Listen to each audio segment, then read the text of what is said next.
All right, boys and girls, we're back once again. Julie made fun of me for saying every episode that I'm so excited, this is going to be the best episode ever. So now I just don't say that anymore. Good. But I do think this is going to be the best episode we've ever had. I know, I am excited about this one. Oh, my. You know how excited I am because this is the nicest I've ever dressed up for any guest that we've had on. I know, you took off your t-shirt. I did. Well, I wore the t-shirt. I didn't feel like the old school Beatles tee was probably appropriate, but maybe it was. I don't know. Maybe. We'll see. Today, we have a staple in this Las Vegas community. The Mob Museum has graciously accepted our invite to come on the stage, come on the show, I should say. And we have Claire White from the Mob Museum here with us on our couch. Thank you so much for being here, Claire. Thank you. Thanks for having me. Of course. Now, can you fill us in of what your job is at the Mob Museum? So I'm the Senior Director of Education, which means that I oversee our team of educators who lead programs and tours and talks throughout the museum, as well as our classroom outreach programs. So we go out and talk to school children here in Las Vegas and Clark County, about 11,000 every year. Wow. We also do virtual programs for all ages around the country. And I also contribute to research, exhibits, and all that. I'm a historian at heart. How old are the kids that you go and talk to? We visit students as young as 7, so as young as grade 2, but we don't talk about the mob really until we get to middle and high school. So I'm a Las Vegas local, even though, our mission is to tell the impact of organized crime and law enforcement on American society. Huge piece of that, of course, is Las Vegas history. So when we're in elementary schools, we're talking more about Las Vegas topics, anything from the Hoover Dam to the casinos, and then also a little bit of forensic science. That's fantastic. Yeah. How long have you been with the Mob Museum? It'll be 11 years in August. Wow, look at you. What's some of the, so obviously you obviously know your stuff, and I'm sure we're going to get into this, and I'm sure you're going to blow my mind with a lot of fun facts and this and that, but what is the criteria going into it? Like, what did you need to know before they were like, yes, you can be part of this team? So I was hired actually to create our classroom outreach program. And I've been working in museums since I was still in college. I went to UNLV. My first museum job was at the Liberace Museum when it was still in its original full form over there on East Trop. And so I knew a lot of Las Vegas history already. I would say that for me, what they hired me for was my ability to create museum programs, so kind of how to reach all ages in an informal setting, as well as my Las Vegas history. And kind of I've built the mob history over time. That's fantastic. Why is history so important to you?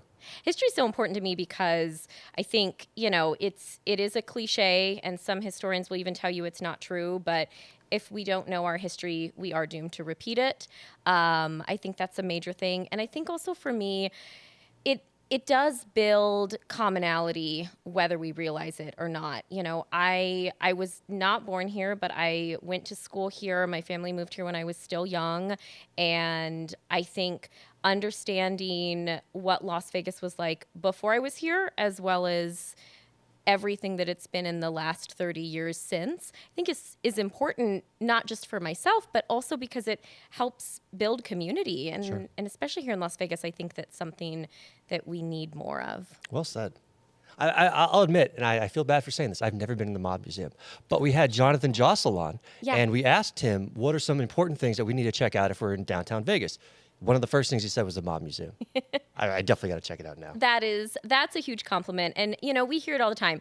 I will say I'm always sad when someone says they haven't been to the Mob Museum. But on the flip side, I do understand. I mean, us longtime Las Vegans, the last thing you want to do is get on the 15 and drive downtown in your off time. Exactly. So I get it. Yeah. But, we think there's something for everyone. There's always exhibits being updated. There's so much local stuff. And, even if you've only been here 10 years, you're going to see things that you're like, oh my gosh, I remember when the Tropicana was still there. Things move fast here, and you get to be kind of an insider quickly if you want to be. We're going to change that very soon. We're going to change that issue. Big head outing. Big head team outing. Everybody get ready. Good. Wear your nicest apparel. Good. We can get drinks afterwards, too. You and the drinks, Julie. We need to talk I know. about Okay. this. Sorry. That is actually important, though, because, there are very few museums in the world that have a fully operational speakeasy bar Yes. in their basement. And we not only do that, but we also make our own moonshine. So Do you really? The drinking part is that doesn't bother us. That's important. We love that. We Very love that. important. We had Stephanie Rosenthal on. I don't know if you saw that Yes, episode. I Did you check it did out? see that, yeah. She was phenomenal. The daughter of Frank Rosenthal, who was portrayed by Robert De Niro in the movie Casino. I didn't know much about her. I just knew the movie Casino. I've seen it 1,000 times, but that's pretty much the extent of what I knew. I knew parts of it were based on a true story, but when she came in, one, she was such a strong woman that I was even taking a little off guard, just how much she was just like her dad, how much I felt like there were so many characteristics of her dad that she conveyed. She was such a great just guest to have on. She told incredible stories, obviously loved and respected her dad, loved her mom too, but had more time with her dad, and was such a great guest to share in those stories. And a lot of it was personal. A lot of it was things that aren't easy to kind of talk about, especially when your family is, on this movie that millions and millions of people have seen. But yeah, she was fantastic, and I love going back to that episode every now and then. Do you get people asking you a lot about the movie Casino and other types of mob movies that are made? Very much so. Yeah. I think so many people, what they know or what they think they know about the mob does come from movies. And so we get so much of that. People often ask us how realistic or unrealistic certain mob movies are. Casino's a great example. And I certainly can't speak to it the way that Stephanie would be able to. Sure. But we have a lot of people at the Mob Museum over the years, some who have since passed from when I first started, but people who are portrayed in the movie from both sides of the law. And everyone says, other than the fact that it's all fake names, that Casino is one of the most accurate mob movies you can get. And I think for us, incorporating that pop culture is, in fact, important. In our retail store, we have an exhibit that's all about mob movies. So we have costumes and props from, TV shows like Boardwalk Empire and Breaking Bad and The Sopranos, as well as movies like Pulp Fiction and, of course, Casino. And, making people feel like, yeah, if you know mob movies, you do know a little bit of the story. Like it's okay to get your mob history, at least in part, from those mob movies. And then, we can kind of build on top of that. How do you feel about shows like Sopranos, which is my favorite show of all time, and movies like Casino? So many people glorify that side of the mob, that like, oh, that's such a great time to be in, or oh, I love this movie, I love Tony Soprano, whatever it is. How do you feel now that you know so much of what you know? How does it feel from your end when people say and they glorify like a Tony Soprano? For me, there's two sides of it. So I think everyone loves a story with an anti-hero or a redeemed villain. And I think that as long as you look at it from that context, I think it's wonderful. But I do think it's really important to understand that, The Sopranos is as much fiction as it is fact. And the idea that a mobster, as long as he says sorry and as long as he comes home to his wife every night, like, that makes all the other things okay. I don't agree with that. Sure. There's people pay a debt in society when they're caught for criminal behavior because it tears at the fabric of society. And, a lot of mobsters whose stories we tell in the museum, we know that they are people, we know that they are families, we know that they have many redeeming qualities, but it definitely, for me, does not justify the criminal behavior that they participated in. Well said. That's good. I want to get back to the movie Casino because we have a few questions about not Frank but his associate. How would you even? I feel like associate is the right word for Tony Spilotro. Yeah, definitely. Yeah. So, what can you tell me about Tony? We've discussed Frank over and over again for sure, but what can you tell me more about his associate Tony? So Tony Spilotro was brought into Las Vegas as an enforcer. So when he came to Las Vegas, he was not a made member of the Italian-American Mafia, but he was a high enough ranking associate that he was trusted to be the muscle behind the skim. And so what that essentially means is while Rosenthal is the one in the count room with a couple of his associates making sure that the money is coming in and out at the appropriate pace, Spilotro's the one who is keeping his eyes and ears, making sure that no one is going to jeopardize that skim, and then doling out punishment in whatever form that may take if need be. That sounds like the Joe Pesci character that I saw in Casino. That's pretty spot on. Where is he from? From Chicago. From Chicago. And, by the 1970s in Vegas, Chicago is not the only organized crime group here, but they're huge players. So many of those names that you hear of in that time period, from Rosenthal to Spilotro to others, they're coming from Chicago. And he already had a reputation in Chicago before he ever even comes here. At what point during his venture here did he decide he'd rather kind of take it up a notch and kind of be like the king of the streets? So he comes to Las Vegas in the early 70s. I think 71 is the first year he's like officially here. So certainly not the first time he would have been in town.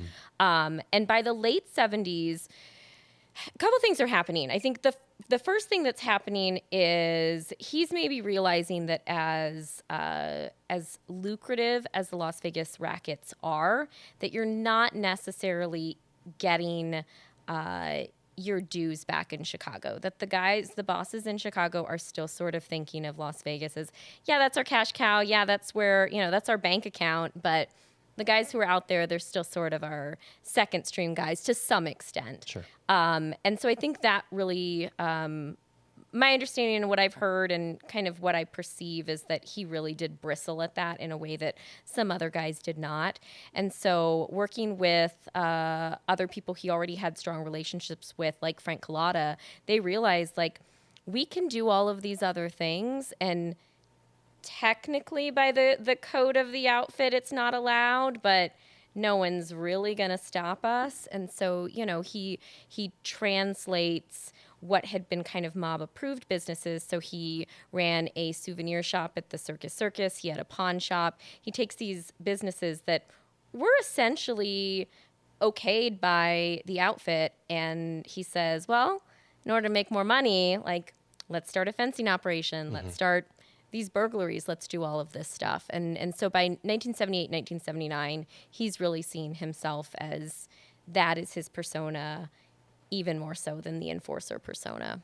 Wow. Mm. And on the other side of the fence, because I feel like most people that are interested in watching the movies or reading about it, they always talk about the mafia members themselves, not necessarily the law enforcement that's also involved in that.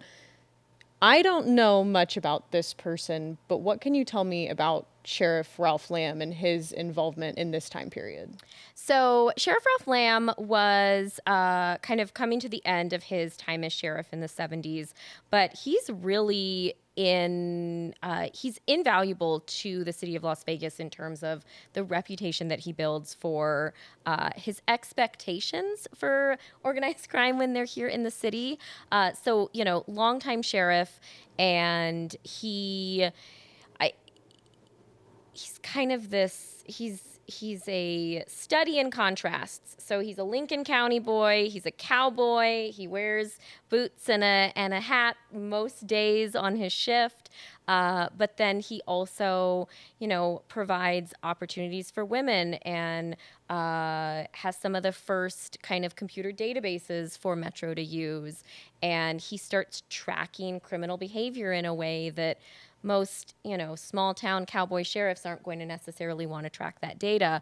And one of the things that he really does hyper focus on is Metro has this blue book where essentially so if you go kind of back to the early 1900s, a lot of law enforcement agencies would have what's called a rogues gallery, and they'd literally just have like a book or a wall that has every criminal who's been booked in the last Sure. depending on the jurisdiction, 10 days or 100 days or 10 years. And so he turned it into a book. And if anyone with organized crime came in off of Highway 91 or through the airport, he himself or someone he kind of told to go see them would check him out and be like, how long are you staying? What are you doing here? And if he even got a whiff of you doing something criminal, he was stomping down to the floor of the Desert Inn and ripping you off a craps table. That's the kind of stuff he did. In terms of like the Vegas community and society at that time, I actually have no idea how much of the community was involved with the mob. Was Sheriff Ralph Lamb like a controversial figure in the community, or like generally accepted? Or he was pretty accepted and pretty well liked. Definitely his reputation was overall a positive one. It's like anything.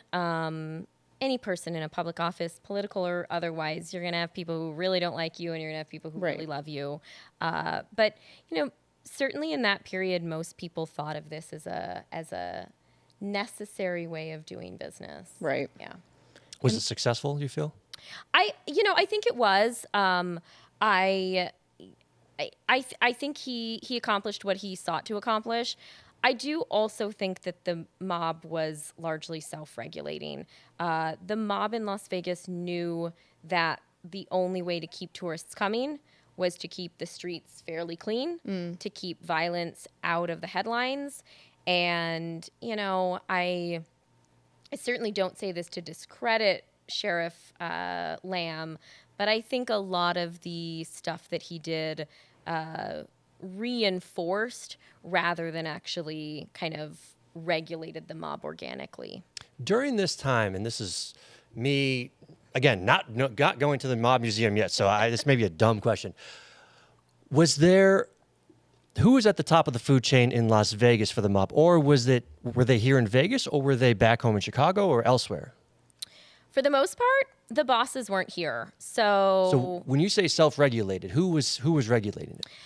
I think the thing we have to keep in mind is that the mob, as early as the 1920s or 30s, kind of already had this system in place where it didn't matter if your boss was there, you still knew what you were doing. So I mean, it's like the old school mobster version of work from home. Like someone still knows what you're doing. Mm-hmm.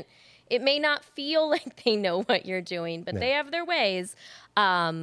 So, the boss of the Chicago outfit, regardless of whether we're thinking about the 60s or the 70s or the 80s, he's not in Las Vegas. The boss of the Kansas City outfit, he's not in Las Vegas.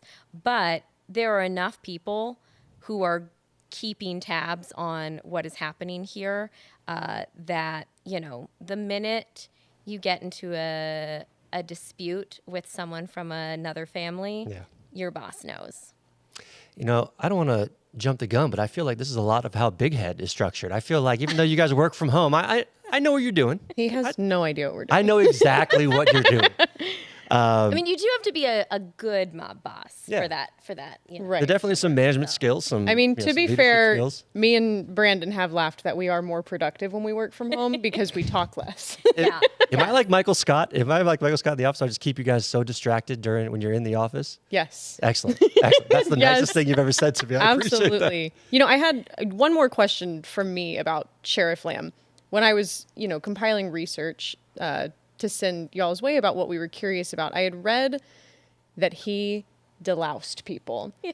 Now, my definition of deloused is to remove lice from somebody's head. Is that what that means in this term? So I've never read the official record of what he did to mobster Johnny Roselli. Okay. But generally in that time period, if we're talking about law enforcement delousing, it would literally mean spraying them down with pretty much power washing someone, Wow. which I mean is a intentional choice. Sure. It's a power move. Yeah. The one time I got myself in the toe with a power washer, I thought I was going to lose my toe. I mean, thankfully not a true power wash, but I mean, it's a hard hose down. The only mobster I've heard that he did do that to is Johnny Roselli, but it's interesting because I think in some sense that I'm totally going on a tangent here, and I feel like this is going to get cut, and that's fine. No, But Please give us we're tangents. keeping absolutely We everything. love tangents. I could listen to you talk about the mafia for days. this is going to go so beyond the mafia. Bring it on. I feel like sometimes we think that we're so much more obsessed with like health and germs today, but back in the like pre-1960, they were there was like so many protocols of what you did when someone went to prison or jail in order to keep infectious disease down. And again, I don't know specifically how many people Sheriff Ralph Lamb was delousing. Like you can't have lice, you can't have VD, you can't have like a cough. Like what if someone has tuberculosis? What if someone causes like a huge lice epidemic at the county jail? It's a different time. Absolutely different. And just, I'm going to go off on a tangent with you here, just randomly. We don't have to get political with it. If the pandemic, like COVID, happened during that era, how do you think the mafia would have handled COVID at the time? Oh God, that is such a hard question. I think the actual answer is they would have been less concerned about the health crisis and more concerned about the profit. Money. Yeah. So, like toilet paper would have been a solid racket. And in fact, actually was a racket in Buffalo. Really? Like in real 2020, 2021.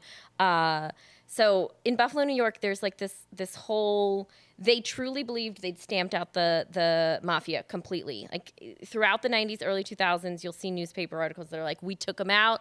Like Rico may not have been successful in Chicago or, the Bronx or insert wherever, but it was successful here in Buffalo. First of all, not true. That's a bold claim. Yeah, real bold claim. It's a bold move. Second of all, some of the like biggest convictions related to like racketeering during COVID came out of Buffalo, and it was all, I cannot think of the guy's name, but it was all this one mob boss who, had like personal protective equipment rackets going on. That's So so I think interesting. the answer to your question is the mob would have been, fencing masks and toilet paper off of the back of trucks. I bet you haven't talked about that on any other podcast. I have not. Yeah. Good.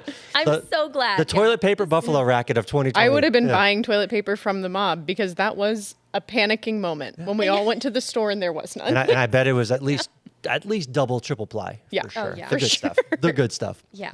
What about Jimmy Hoffa and his connection to not only the mob, but in Vegas too? Everybody knows about Jimmy Hoffa, about, where is he, all that stuff. But what kind of connection did he have here in town? So from the 60s on, pretty much until the end of the mob era in Las Vegas, so, late 80s, early 90s, the money is coming from the Teamsters pension fund. Like the Teamsters Union pension fund is what is financing not just our casinos, but by extension, loans from the pension fund is financing convention centers and hospitals, and I won't name names, but all of that investment money is primarily coming from the mob's relationship with the kind of the conglomerated Teamsters unions across the Midwest. And so men like Jimmy Hoffa have pretty deep relationships with Kansas City mobsters, Milwaukee mobsters, Cleveland mobsters like Mo Dalitz, who, financed the Desert Inn, later helped finance the Convention Center, Boulevard Mall, Sunrise Hospital, a lot of these major community, centers. And the idea was, that this was, these pension funds, it's a lot less regulation than a 401k. Like a 401k today, your 401k is definitely still invested in real estate. Like I'm telling you, regardless of what your, whatever your year is that it says, like some of that's real estate investment. Okay. But there's someone regulating that. The Teamsters Union, like no one was regulating that. 100% of money could be invested into one Las Vegas casino, and who's going to say differently? That's so interesting. And then alongside Jimmy Hoffa, and obviously, please correct me if I'm wrong, but Mo Dalitz was involved in that too. And to my knowledge, he's I guess both of them are known as philanthropists around the city. So how did that play out for Mo Dalitz? Is it the same story, or does he have a slightly different involvement? So Mo Dalitz, Dalitz. was a... I know, I needed the phonetic spelling. You should have phonetically spelled that out. I Julie. should have. That's okay. You know, oh gosh, this is a controversial take, and I'm confident about Dalitz, although some people do pronounce it Dalitz. Last names are so... You never know. Like, but I trust you. I'm gonna switch my pronunciation. All of my trust is in you right now. Yeah. Thank you. So Mo Dalitz was originally a Detroit city bootlegger. So in the 1920s, as like a teenager, he's running alcohol from Canada down to Detroit, gets a reputation that way, parlays that into illegal casinos across Ohio, Kentucky, Michigan, probably Indiana and Illinois, I'm not certain, and winds up getting connected to kind of the illegal and legal casino industry across North America. And by across North America, I mean like down into Cuba, across the country. Like he's connected into these casinos. And so in the late 1940s, he gets the opportunity to invest in the Desert Inn with his friend Wilbur Clark, a straight man who, and by straight I mean criminal straight. Every once in a while, there's certain criminal. Did you just assume what his sexuality was? I mean, I'm pretty sure his wife Tony Clark also thinks that he was. Let's hope so. Straight. Let's hope so. But, Yeah. So he's the straight man for a lot of criminal enterprises here in Las Vegas and also in Cuba, and he gets Mo Dalitz to invest. And Mo Dalitz, unlike most of these other guys that we're talking about, decides to move here to Las Vegas, raises his daughter Suzanne here, is super active in the community. It certainly helps that he is like the chairman of the Desert Inn Country Club where he's so active. You know, Right. I'm sure that helps. But he's so embedded in the community. And through that, yeah, he is a huge philanthropist. Not only financing vital things that the city needs, like Sunrise Hospital, supporting the development of UNLV, but also he gives to a number of health-related causes, a number of Jewish causes. He was a practicing Jew his whole life. And, you know, he is one of the people at the Mob Museum that I struggle with the most when it comes to like how much do you need to do to redeem for the criminal activity that you did, because he is truly a founding father of Las Vegas. I mean, there's no doubt in my mind that he is someone who paved the way for a lot of the things that happened. And he did it by being here and choosing to make this his community, which a lot of other mobsters did not do. And so, you know, I think to your point, like he was a philanthropist, and I do think it kind of sets him apart. For me, it doesn't diminish the fact that he was stealing money from these casinos, which means that he was paying less taxes. And those things do matter because taxes do make it so that we have better schools and better roads. But he certainly found ways to give back to the community, even if it wasn't through allowing the state government to take their correct share of taxes.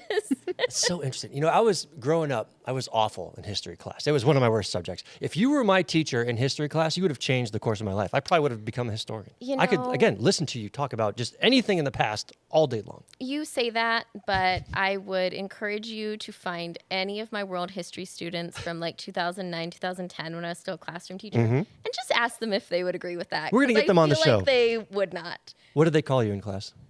Ms. White. Yeah, Ms. White, White's just- it's always been my Ms. last White, name. It's love always going that. to be my last name. Yeah. The Black Book, is that a real thing? It is. The Black Book is a real thing, yeah. Really? So the Black Book, or the Nevada List of Excluded Persons is a list of people who are not allowed to own, invest, or even set foot in casinos anywhere in the state of Nevada. And the Nevada Gaming Control Board, the Gaming Commission, has managed this list since 1960, and it still exists today.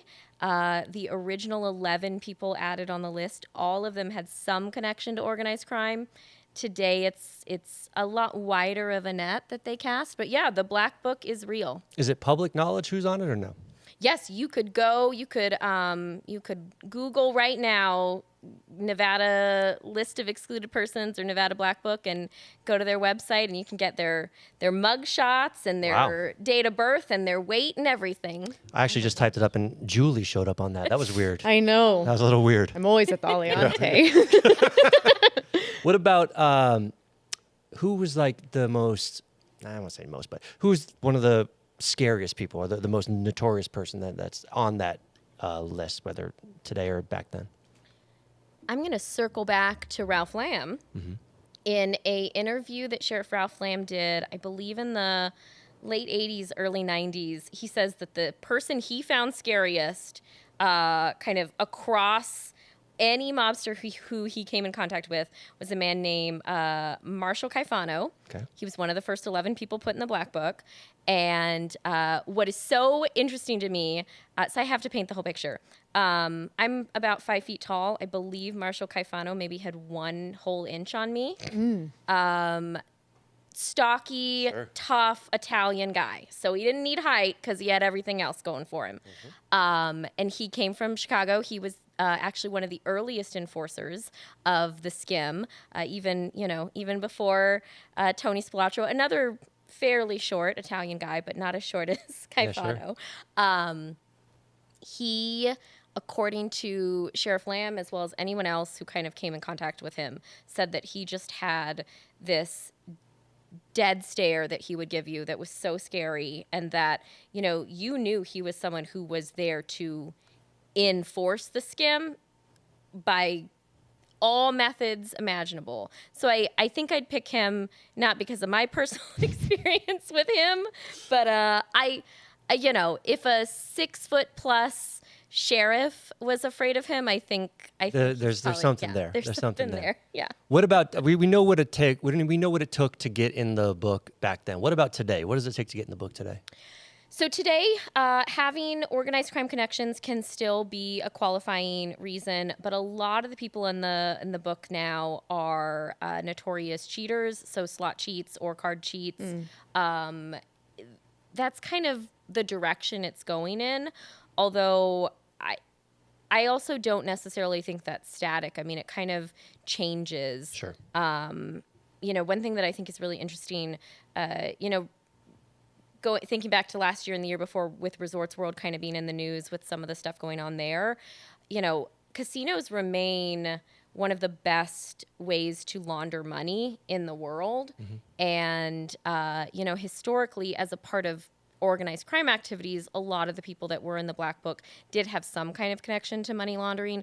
Money laundering today looks very different, but I feel like that's something that over the next, maybe next 10 or 20 years, we might see a return to some of that more traditional money laundering coming back into the Black Book. But a lot of slot cheats, definitely some people with organized crime connections, and everything. We have foreign nationals. There's a person on the Black Book who's been connected to organized crime in Hawaii for decades. There's people who are just straight up, all they do is slot cheat. It's a good mix. Yeah, it's a healthy balance.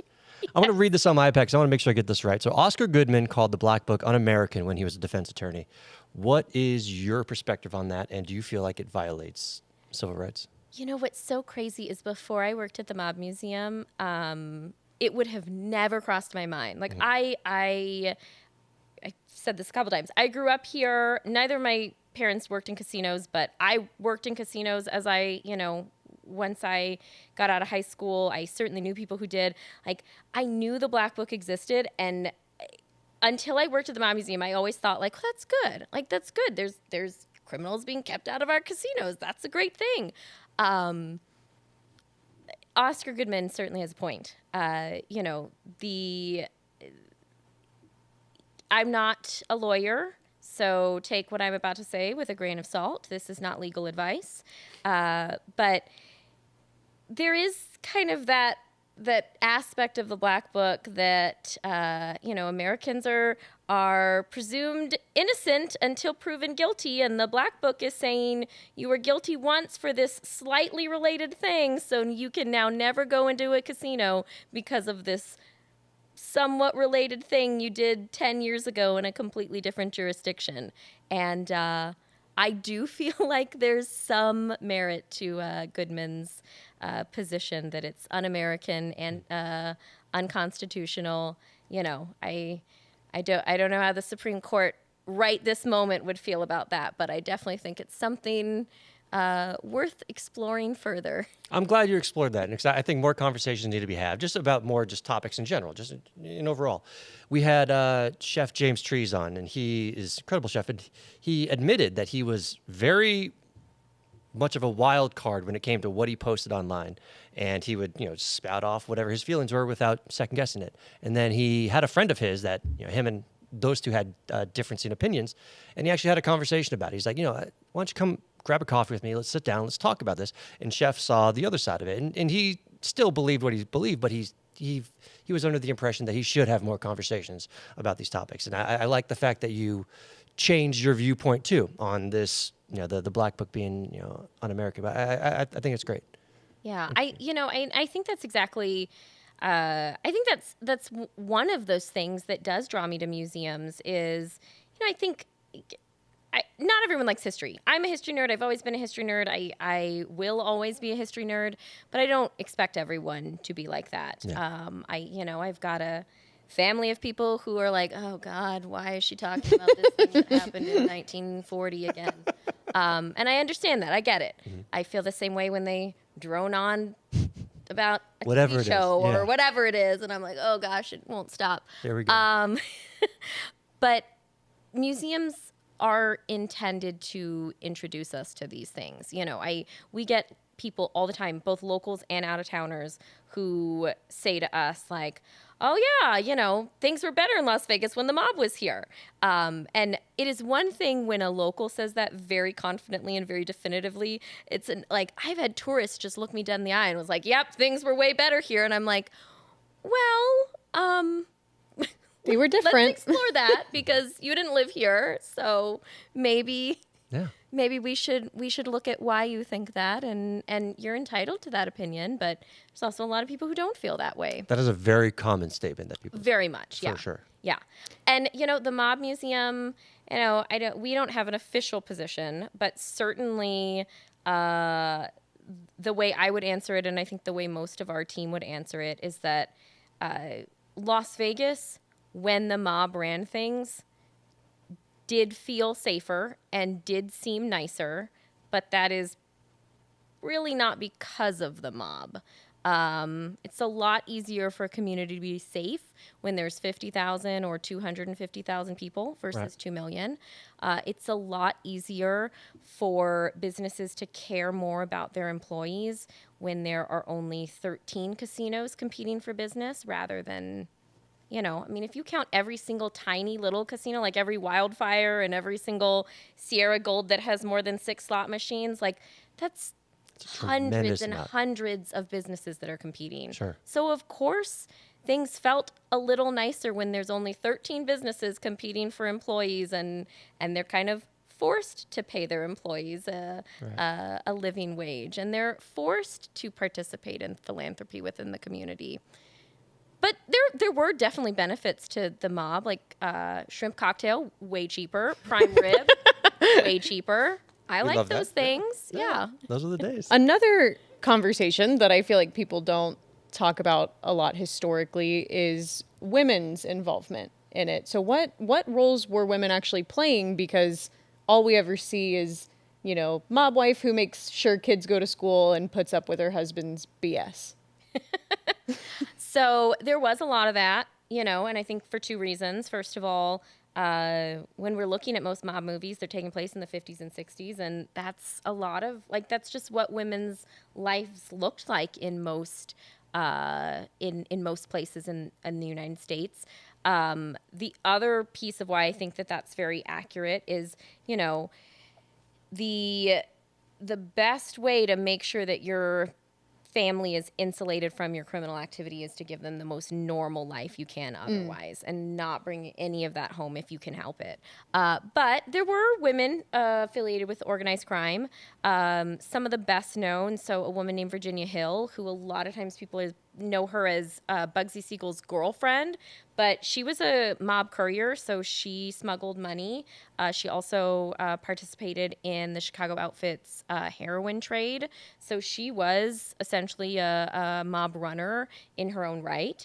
And in fact, that was if you were someone's wife or girlfriend or daughter and you wanted to get involved in organized crime, that was a really lucrative way to do it, because women were much less likely to get stopped by the police. And all the way up until the 60s, a lot of jurisdictions wouldn't even search a woman, like physically search. So if they couldn't see something with their naked eye, you're safe. As long as you get on that train before the police stop you, you're good. So we see a lot of that.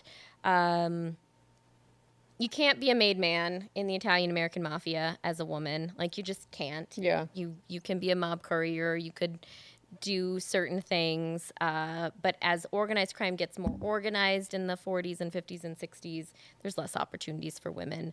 But we tell stories about a number of women connected to organized crime over the last 100 years, going all the way back to a woman named Stephanie Sinclair in New York, who ran essentially the lottery racket, so policy game in Harlem in New York, and then all the way up to, as recently as the current times. Like, there are a lot of very high powered female, I was going to say narcos. Is it a narca if you're a woman? We'll get back to you on that. We'll look it female up. narcos.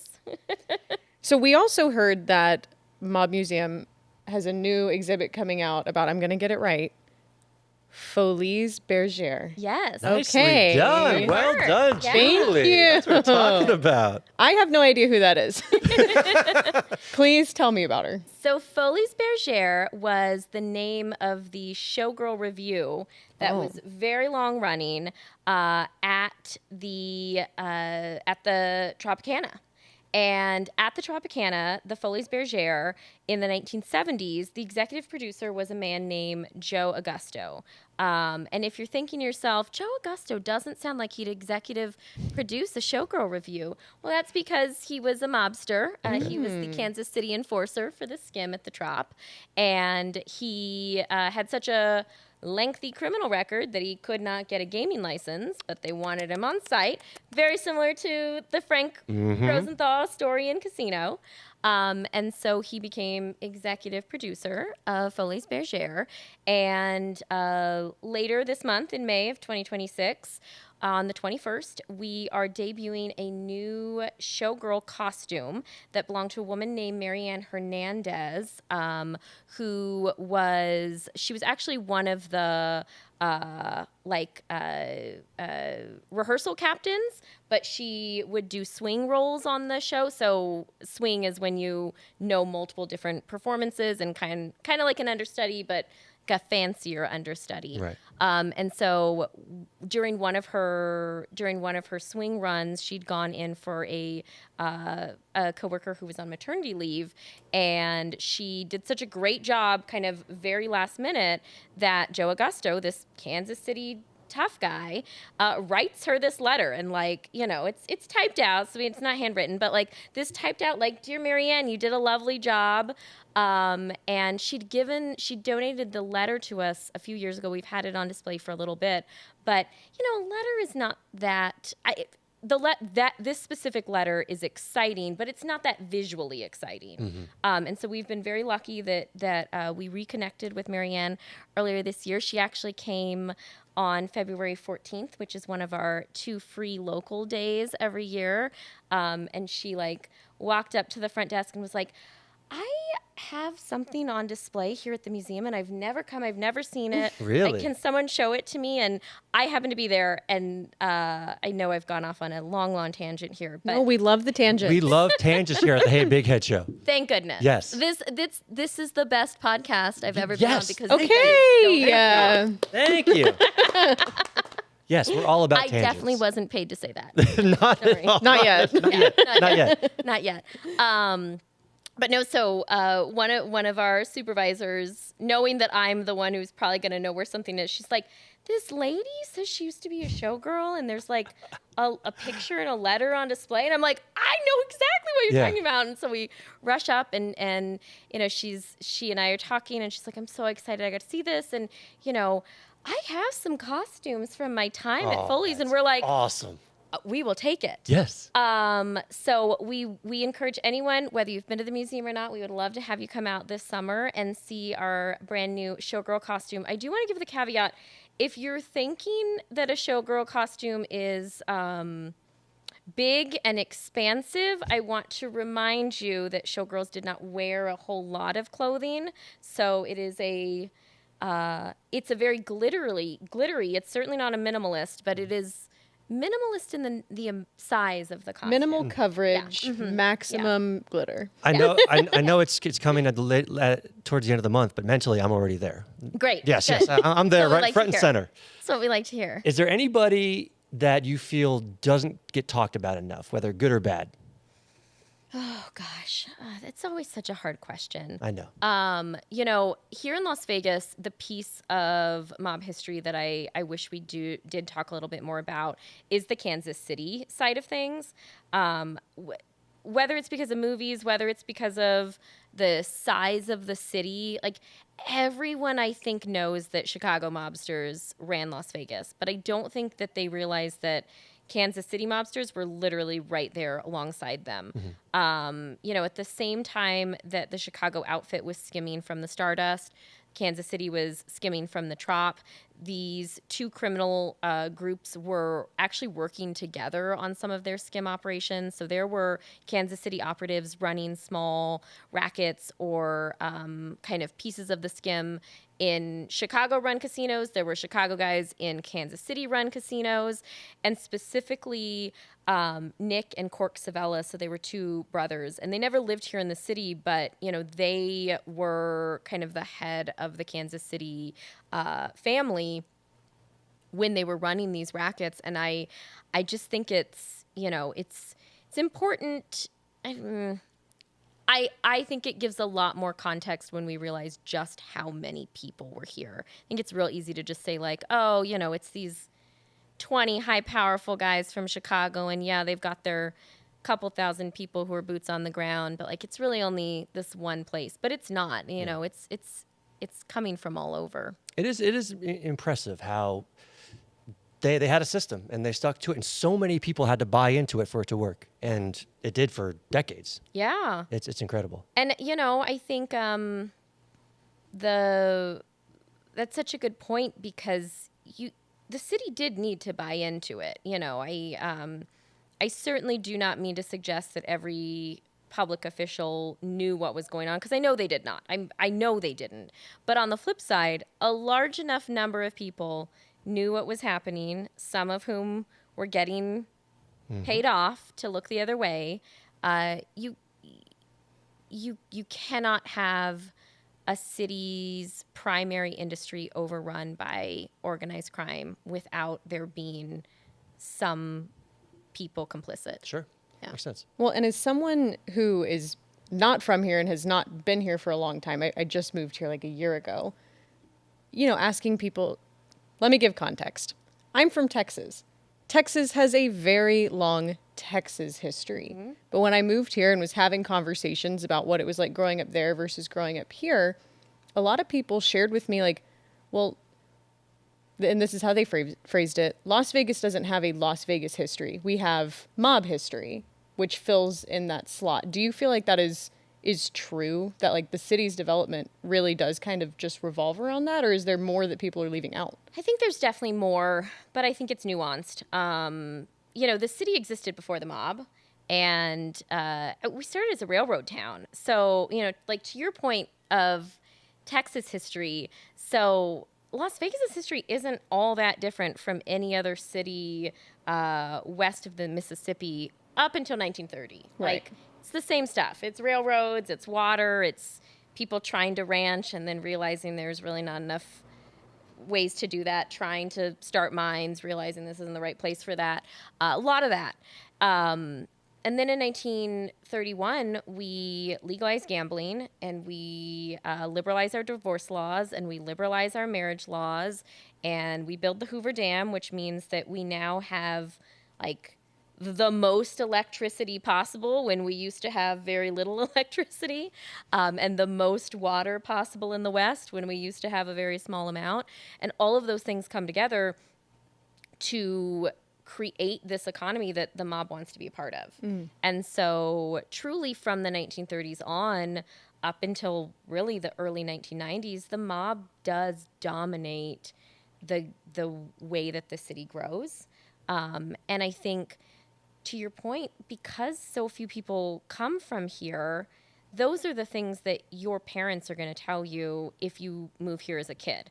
And those are the things that your friends are going to tell you if you move here as an adult. My family moved here when I was in middle school. We came from Hawaii. Tons of people moved from Hawaii to Las Vegas. Ninth Island. Yes, correct. Yeah.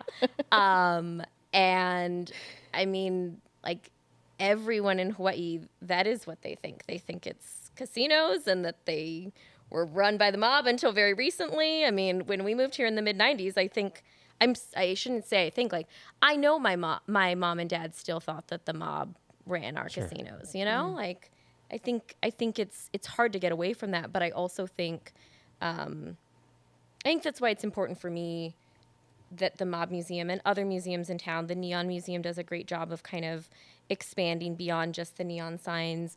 The Atomic Museum does such a great job of kind of explaining what atomic culture is versus atomic testing. I think it's important for us to have these cultural entities. The city, the city didn't value its history the way Texas has always valued its history for so many decades. And I think that does us a great disservice. Well said. As we get closer to the end of this episode, I want to talk about the end of, at least the end of the reign of the mob here in Vegas. I know it's probably so hard to pinpoint one specific moment that led to the downfall, but is there something in your mind that you feel like was part of the catalyst of getting to that point? There are two things that, to me, are the turning point. It would take another almost 10 years to get the mob out, but there's really two things that are kind of the turning point. In 1978, there is a wiretapping operation that's happening in Kansas City, and at the Villa Capri Pizzeria, some FBI agents and some Missouri law enforcement are able to clearly pick up that the Savellas and other members of Kansas City organized crime are talking about what is clearly a skim operation in Las Vegas. And that kind of starts them down a path. They start grooming informants. They start arresting people. They start building cases that kind of take place over the next decade. And that is kind of the beginning of the end. And then the other thing that I think is kind of a symbol of the end of the mob is the Spilotro brothers' remains being found in a cornfield in Indiana. And that to me and to others at the Mob Museum kind of is the symbolic end, only because the pressure at that point has gotten too big. Organized crime across the Midwest and across the city of Las Vegas know that the feds are closing in on them, and that is leading to tension. It's leading to people making mistakes. The the made men of the Chicago outfit back in Chicago are looking at the Spilotro brothers and thinking like, dude, we had this great thing going and you just couldn't stay silent and keep it together. You got to be burglarizing beloved local furniture stores. You've got to be like roughing people up in the streets. It's not going to work. And to me, those are kind of the two symbolic ends of organized crime in Las Vegas. It's almost like a double-edged sword where you need so many people for it to work. But on the same side, all it takes is one or two bad apples, and there are a handful of bad apples, but to do something wrong that, showed the weaknesses of it. Yeah. And then last question, are there any ballpark? How many of the former mob members do you think or went into witness protection after everything went down? Oh gosh, that's hard to say. I don't know that I have a ballpark number. This is just a feeling. It is not backed by data.